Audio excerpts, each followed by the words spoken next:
Because especially as the dementia progresses, our visual gets smaller. And so we don't always see unless we can get contact, but if somebody comes up behind us or does something to them, it can be a little bit frightening. So did you all experience what that was kind of like? A little bit, yeah. How'd you feel? Like, what are you doing? Is that a cockroach going on there? What? You know, I just moved away. my hands are cold too, right? Yeah, he couldn't not look. Oh, you Yeah. couldn't? Okay. Yeah, yeah. Right, well, because you were defending yourself a little bit, like, Probably. because, like she said in the, earlier, she Yeah. says the first thing you wanna do is look at what it is Yeah. that's touching you. So, so between you guys, what did you find yourself actually wanting to do? I know what you wanted to do, you wanted to look and see what the heck was going on. Right? How about you? What I wanted to do? Well, I wanted to see what he was doing. And what Carol was doing. Like, why do you think it felt the way it did? Because it's unknown and you just, Yeah, you exactly. don't know what happens, so you just wanna see if you get worse than the next. Well, that's true. And then again, once your vision gets closed, and they have different levels for this, you're really going to have to move your body you don't have that peripheral vision anymore. Some folks don't, and so that makes it even a little more scary. What do you think you would say or feel if you had dementia and this happened to you? Good question. They go, oh. Yeah. Maybe Protect and. I might even slash out. Right? Yeah. Yeah. Maybe strike out at you or something and just like, what do you do? Or go away or. Yeah, and. There are a lot of other factors that goes into how somebody feels at a particular time. You know, they could be anxious, angry, all kinds of things, afraid, you name it. Also, touching people has to be done appropriately. If you have no business doing it if you don't know how to do it.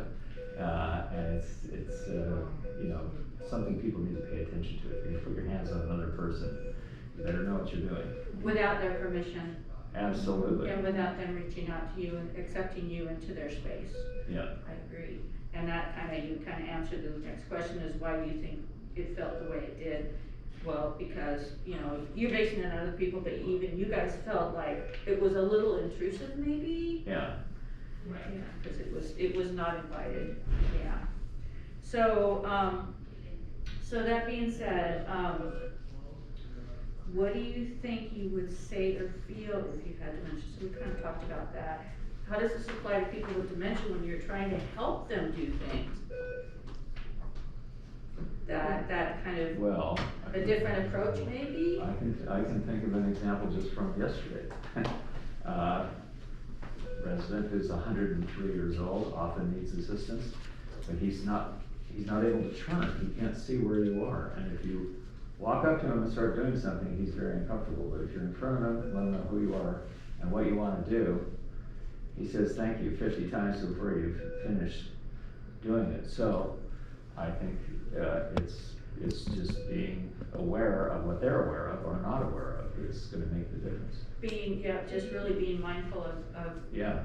again, being in their space. And so also like, say, and sometimes we get going throughout the day helping people and you know, you're just task oriented, you wanna get this done and da-da-da.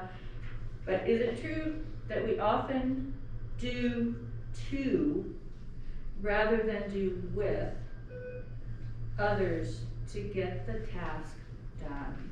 Yes. Yeah, so that's something that was kind of poignant for me to like think about. Don't just start doing things for them.